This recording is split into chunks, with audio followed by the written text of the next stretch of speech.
கலை அப்படின்னு சொன்னோம்னாலே அது நான் இங்கே பேசுறதா இங்கே பேசுறதான்னு தெரியல.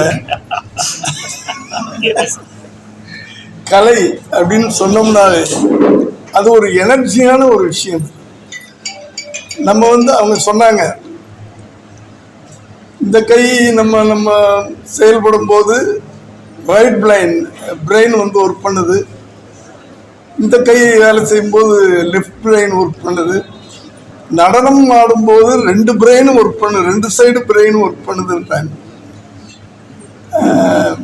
உண்மையான விஷயம் அது.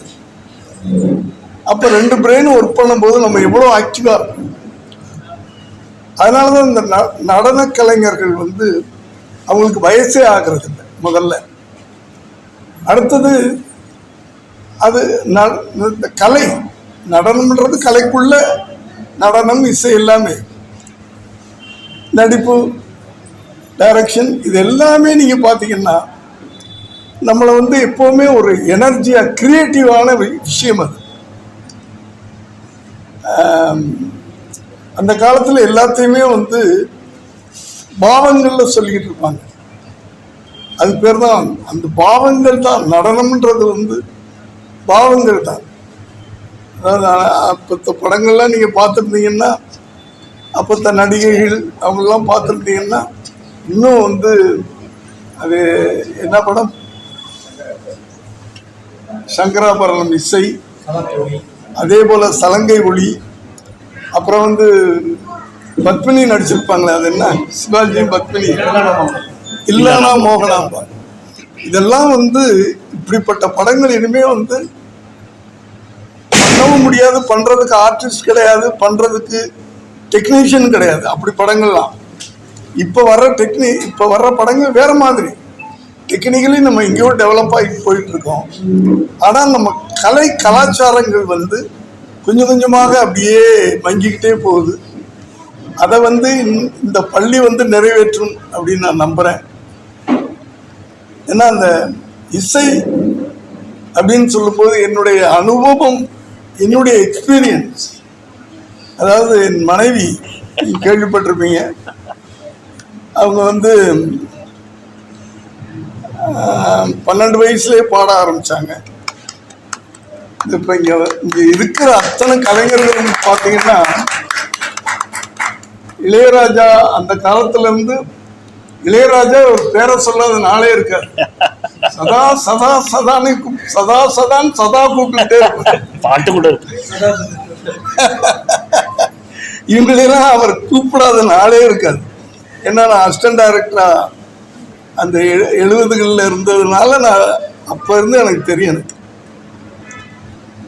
எதுக்கு சொல்ல வந்தேன்னா, என் மனைவி நான் கல்யாணம் பண்ணுறதுக்கு முன்னாடியே மியூசிக் காலேஜில் படிச்சுக்கிட்டு இருந்தாங்க. அவங்க படிச்சுட்டு இருக்கும் போதே எனக்கு கல்யாணம் ஆயிடுச்சு. லவ் பண்ணி கல்யாணம் பண்ணிக்கிட்டேன். ஆனால் கல்யாணத்துக்கு பிறகும் அந்த மியூசிக் காலேஜை அவங்க கண்டினியூ பண்ண வச்சேன். அது மட்டும் இல்லை, இன்னைக்கு வரைக்கும் அவங்க மியூசிக் கற்றுக்கிட்டு வர்றாங்க. ஒரு இளையராஜா நாங்கள்லாம் ஒரே பீரியட்ல ஒன்றா இண்டஸ்ட்ரிக்கு வந்தவங்க. அதனால இளையராஜா கச்சேரியில் அப்போலாம் மாசத்துல 30 நாள்னா 25 நாள் கச்சேரி இருக்கு. 25 நாள் மேடைகளில் பாடிட்டு இருப்பாங்க. விஜய் சோபா வயிற்றுல உருவான அந்த நாள்ல இருந்து 9 மாசம் கச்சேரியில பாடிட்டு இருந்தார். டெய்லி பாடுவாங்க. அதாவது அந்த கருவுல இருக்கிற குழந்தை தினம் அந்த மியூசிக்கை கேட்டுக்கிட்டே அது வளருது. பிறந்த பிறகு என்ன ஆகும்னா, பிறந்த உடனே ஒரு மாதம் 2 மாதம் ரெஸ்ட் எடுத்துட்டு திரும்பி பாட ஆரம்பிக்கிறாங்க. அப்போ நான் அசிஸ்டன்ட் டைரக்டராக இருக்கேன். அவங்க சம்பாத்தியம் தான். அப்போ ஒரு கச்சேரியில் பாடினாங்கன்னா அப்போல்லாம் 100 ரூபா கிடைக்கும். இங்கே 80ஸ்லாம் 70ஸ்லாம் 100 ரூபான்றது பெரிய விஷயம். அவங்க சம்பாத்தியம் தான் எனக்கு. அவங்க கச்சேரி பாடிக்கிட்டு இருப்பாங்க மேடையில். நான் விஜயை கையில் வச்சுக்கிட்டு எதிர சோஃபாவில் உட்காந்துக்கிட்டு ஆடியன்ஸில் உட்காந்துக்கிட்டு ஃபீடிங் பாட்டிலில் பால் கொடுத்துக்கிட்டு இருப்பேன். பாட்டை கேட்டுக்கிட்டு ஃபீடிங் பாட்டில் அவர் பால் குடிச்சுக்கிட்டு இருப்பார். இன்னைக்கு அவர் பாடுறாரு அப்படின்னு சொன்னா யார்கிட்டையுமே கத்துக்கல. அந்த இசையை யார்கிட்டையுமே கத்துக்கல, கருவிலேயே கத்துக்கிட்டார். அந்த இசை அது. அப்படி என்னுடைய வாழ்க்கை. அதே மாதிரி இந்த பள்ளியிலே படிக்கின்ற ஒவ்வொருவரும் இசையிலையும் நடனத்திலையும் இந்த கலையில பெரிய பெரிய ஆளுகளா வந்து கலைமாமணியாகவும் இன்னும் பெரிய பெரிய பேர் எடுக்கணும்னு உங்க எல்லாரையும் நான் வாழ்த்துறேன். நன்றி.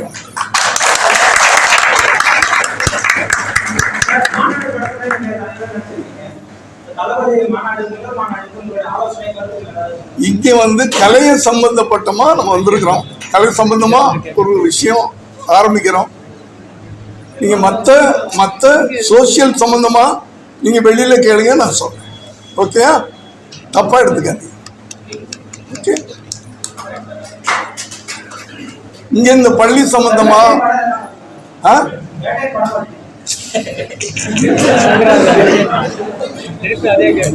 திருப்பி திருப்பி அம்மா உங்களுக்கு வேற கண்டென்ட் ஏதாவது வேணுமா? யாரையாவது நான் திட்டணும், அதை நீங்க போக்கஸ் பண்ணி போடணும். யாரை திட்ட சொல்றீங்க சொல்லுங்க, திட்டுறேன். சொல்லு தம்பி, 2 தளபதி திட்ட சொல்றீங்களா? நீங்க அடுத்த படம் பண்றது சொல்லிடுங்க. புரிய சார் ஒரு படம் பண்ணிட்டு இருக்காரு, டைரக்ஷன் பண்ணிட்டு இருக்காரு. இவ்வளவு வயசுலயும் வந்து கொடைக்கானலுக்குலாம் போய் படம் பண்ணிட்டு இருக்காரு. அது நான் தான் எடிட் பண்ணிட்டு இருக்கேன். அது ஒரு நாயை வச்சு படம். அது அடுத்த இதுல எல்லா இதுக்கும் வந்து மேல 2 மாடி ஏறி வந்து எடிட்டிங்க்கும் வந்து உட்காந்துட்டு ஒவ்வொரு ஷாட்டையும் எப்போ எதை பண்ணீங்க, சிஜி எப்படி பண்ணீங்க அதையும் வந்து பார்க்குறாரு. பேக்ரவுண்ட் மியூசிக் எப்படி பண்ண போகிறாங்க அப்படின்றது அதையும் கேட்குறாரு, அதையும் உட்காந்து பார்க்குறாரு. ஃபைனல் மிக்சிங்லேயும் வந்து உட்காந்து அதை நான் பார்க்க போகிறேன், இல்லை சார் நான் பார்த்துக்கிறேன் அப்படின்னு சொல்கிறேன், இல்லை நானும் வந்து உட்காந்து பார்க்குறேன் அப்படின்னு சொல்லியிருக்காரு.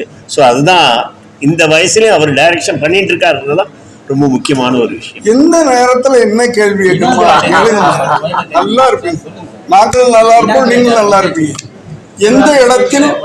எந்த இடத்தில் என்ன பேசணும், என்ன இந்த இடத்துல என்ன கேள்வி கேட்கணும், அதுதான் உண்மையான ஜேர்னலிஸ்ட்.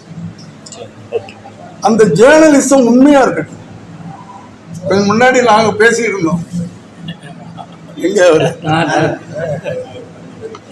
இயக்குனர் யாருன்னு தெரியும்னு நினைக்கிறேன். உங்க பேர் நீங்களே சொல்லுங்க. ராசி அழகப்பன்னு கேள்விப்பட்டிருப்பீங்க. நாங்க பேசிட்டு இருந்தோம் இதை பத்தி தான். ஜேர்னலிசம்ன்றது என்ன? இவர் வந்து நான் வந்து அசிஸ்டன்ட் டைரக்டரா இருக்கிற காலத்துல இருந்து, நான் டைரக்டரான காலத்துல இருந்து இவர் ஒரு ஜேர்னலிஸ்டா என்னை எத்தனையோ பேட்டிகள் எடுத்திருக்கிறார். அப்பெல்லாம் ஜேர்னலிசம்னா உண்மையான ஜேர்னலிசம். இந்த இடத்தில் இதை கேட்கணும், எந்த இடத்துல என்ன கேட்கணும், அது கேட்டா ஆரோக்கியமா இருக்கு. ஜேர்னலிசம் ஆரோக்கியமா இருக்கு. தப்பா எடுத்துக்காதீங்க. உங்களுக்கு நான் அட்வைஸ் பண்றதுக்கு எனக்கு தகுதி இருக்கு, நான் இல்லைன்னு சொல்லல. இது அட்வைஸா எடுத்துக்காதீங்க. என்னுடைய பிள்ளைங்களுக்கு நான் சொல்ற மாதிரி எடுத்துக்க. என் பிள்ளைக்கு நான் சொல்ற மாதிரி. எனக்கு வந்து இளமையில் இருந்து இந்த சர்ச் மியூசிக், அது இல்லாமல் அதே மாதிரியா அல்லா அப்படி அந்த டூனு, இதெல்லாம் மியூசிக்லாம் தெரியாது. அவங்க என்னமோ சொல்கிறாங்க. அதே மாதிரியா இந்து கோயில்களில் பாடல்கள் இப்படிலாம் கேட்டு, அது இந்துவா முஸ்லீமா கிறிஸ்டினா அதெல்லாம் தெரியாது. இசையின் மாத்திரம் தெரியும், அவ்வளோதான்.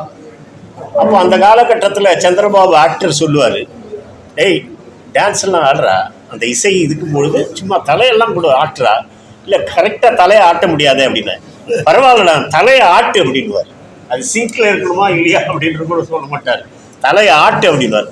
அந்த ஆட்டம் எங்களுக்கு அந்த புரசை வாக்கத்தில் அந்த சிறு வயதில் அது கொடுத்த அந்த இசை கொடுத்த இதனால்தான் இது வரைக்கும் என்னால் எடிட்டிங்லேயும் இசை வாரியாக நான் எப்படி எடிட் பண்ணிட்டு போயிட்டுருக்கேன் அப்படின்றது நம்ம சதானந்தமும் சொல்லுவார், அவர் ஜெயிச்சாவும் சொல்லுவார், சவுண்ட் இன்ஜினியர் உட்காந்துருக்காரு அங்கே அவரும் சொல்லுவார், எங்கள் தக்கைசி மாஸ்டரும் சொல்லுவார், என்னங்க நீங்கள் தாளம் கரெக்டாக போட்டு இது பண்ணுறீங்களே, எனக்கு தாளம்லாம் ஒன்றும் தெரியாது, ஒரே ஒரு தாளம் தான் தெரியும், தாளம் தெரியும் அப்படி இப்படின்னு சொல்லி. ஸோ அது மாதிரியா இந்த இதில் வந்து இந்த இடத்துல வந்து ஆரம்பிக்கிறாங்க.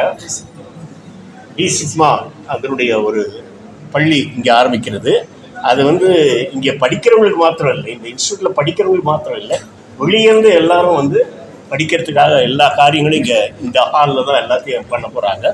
அது இந்த நன்னாளில் ஆரம்பிக்கிறதுக்கு ஃபாதருக்கும் இந்த கன்சர்னுக்கும் எங்களுக்கு மனமார்ந்த வாழ்த்துக்கள் என்று சொல்லி, வாழ்க வையகம், வாழ்க சிஸ்மா, வாழ்க. என்னோட வாழ்த்துக்களை சொல்லிக்கிறேன். இன்னைக்கு ஒரு நல்ல நாளில் வந்து டி சிஸ்மா அவங்க வந்து ஐ மீன் மோர் தென் ஃபிலிம்ஸ் இப்போ வந்து they got in to music and dance. Vijayadashami அதுவுமா வந்து ஆரம்பிச்சிருக்கிறதுக்கு என்னுடைய வாழ்த்துக்களை சொல்லிடுறேன். நான் அவ்வளோ பெரிய ஆள், எல்லாம் பெரிய பெரிய ஆட்கள் உட்காந்துருக்காங்க, நான் வாழ்த்து சொல்கிறது வந்து ரொம்ப தப்பு இல்லை. பேசிக்காக ஆமாம், நாங்களும் எங்களுக்கும் மியூசிக் தான் சோறு போடுது இவ்வளோ வருஷமாக. ஆமாம் ஆமாம், எனக்கு வந்து லென்னக்கெல்லாம் வந்து எனக்கு குழந்தையிலேருந்து சதாக்கள் எல்லாருமே வந்து எனக்கு குழந்தையிலேருந்தே பார்த்துட்ருக்காங்க எல்லாருமே. ஸோ அவங்கெல்லாம் சேர்ந்து இந்த மாதிரி ஒரு ஒரு ஒரு பெரிய விஷயம் இங்கே பண்ணுறது வந்து நிஜமாக ரொம்ப சந்தோஷம். இப்போ இருக்கிற காலகட்டத்தில் வந்து ஐ திங்க் நிறைய பேர் பெனிஃபிட் ஆவாங்கன்னு நம்புகிறேன். ஏன்னா வந்து next big thing is of course art தான். எல்லாருமே வந்து you know lot of interest is there. இப்போ வந்து யூடியூப் ஷார்ட்ஸ் என்ன பார்த்தீங்கனாலுமே வந்து மியூசிக் தான் வந்து ரூல் பண்ணுது. ஸோ அப்படிப்பட்ட ஒரு இசையை வந்து இன்றைக்கி வந்து இவங்க சொல்லித்தர ஆரம்பிச்சிருக்காங்கன்ற போது இந்த ஹோல் டீமுக்கு என்னுடைய மனமார்ந்த வாழ்த்துக்களை தெரிவிச்சுக்கிறேன். தேங்க்யூ.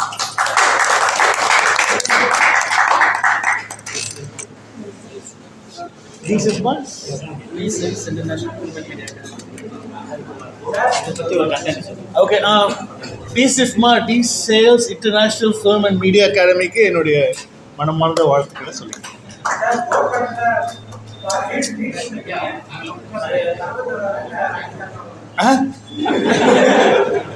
இல்லை, அது சும்மா படத்துக்கு லீட் கொடுத்தோம். அது வந்து இப்போ ஆசை தான், வருவாரா வரமாட்டாராங்கிறது எனக்கு தெரியாது, அவர் தான் சொல்லணும்.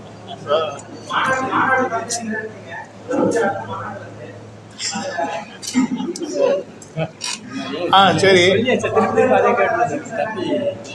ஏங்க அது என்ன மாநாடு, இது என்ன மாநாடு இல்லை. தளபதிக்கு வாழ்த்துக்கள். ஐ மீன் அவங்களுடைய இதுக்காக வாழ்த்துக்கள் சொல்லிக்கிறேன்.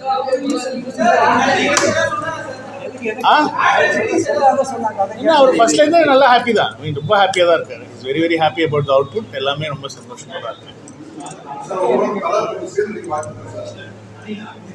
ஏங்க நம்ம டிசி ஃபங்க்ஷனுக்கு வந்திருக்கோம், அதுக்கெல்லாம் தெரியலங்க நிஜமாக. இப்போ அவரே வந்து கடைசி படம் அனௌன்ஸ் பண்ணிட்டாரு. இப்போ வந்து 2 பேர் சேர்ந்து நடிக்க வாய்ப்பு இருக்கான்னு கேட்டால் நான் என்ன பதில் சொல்கிறது? நான் கொண்டாடிட்டோம்.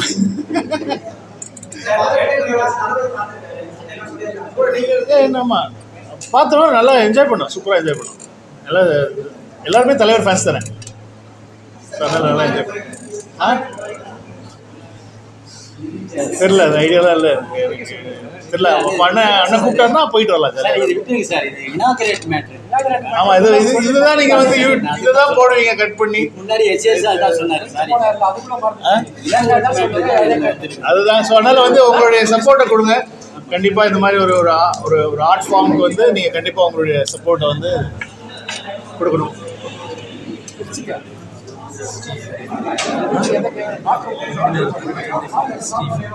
ஃபாதர் ஸ்டீஃபன் அவர்களுக்கும் நன்றி. Thanks for starting this. And இன்னும் ஒரு பெரிய ஒரு கலை பயணம் நிறைய பேருக்கு சொல்லித்தரது வந்து ரொம்ப ரொம்ப சந்தோஷம் sir. Thank you very much. Thanks. ஒரு மியூசிக் ஃபேமிலி சார்பாக எங்களோட நன்றி. ஆமாம், நீங்கள்லாம் இருக்கும்போது அது ஆல்வேஸ் யங்கு தான், யூத் தான். இல்லை, இன்னும் எனக்கே அப்டேட் வரல, வந்தோடனே கொடுத்துறேன். கண்டிப்பாக கண்டிப்பாக ரெடி.